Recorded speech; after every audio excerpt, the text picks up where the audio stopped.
Bon, normalement, tout le monde a trouvé le résultat de cette addition.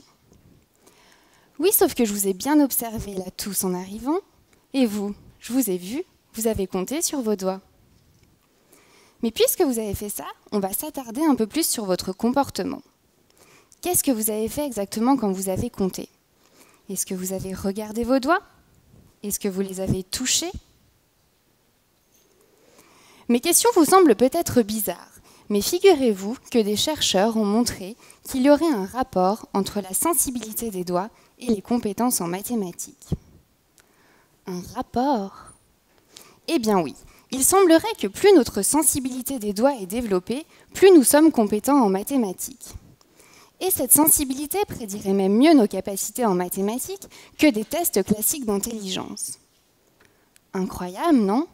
Mais comment est-ce possible? Cela voudrait dire que de nos doigts découleraient nos capacités de raisonnement logique de plus haut niveau, nos capacités d'abstraction, de symbolisation, en bref, ce qui fait que nous sommes des hommes. Parce que je ne sais pas si vous le savez, mais les singes, eux aussi, ils ont 10 doigts. Mais personne ne les a jamais vus compter spontanément sur leurs doigts et ils ont des capacités en mathématiques assez limitées. Compter sur les doigts, c'est un truc typiquement humain. Ah, mais du coup, c'est peut-être ça le rapport entre sensibilité des doigts et compétences en mathématiques, le comptage sur les doigts. En comptant, on développe notre sensibilité digitale et nos compétences en mathématiques. En y réfléchissant d'ailleurs, digit en anglais, ça veut dire chiffre et ça veut dire doigt. Et dans le cerveau, les aires cérébrales qui s'occupent des doigts et du nombre, elles se chevauchent, mais personne n'a su réellement dire pourquoi. Est-ce le fruit du hasard ou le résultat de l'évolution des espèces? Comme il est assez difficile de retourner dans la grotte de Lascaux pour aller observer les hommes préhistoriques, j'ai décidé d'adopter une démarche plus simple en allant regarder ce qui se passe au niveau du développement de l'individu plutôt que de l'espèce.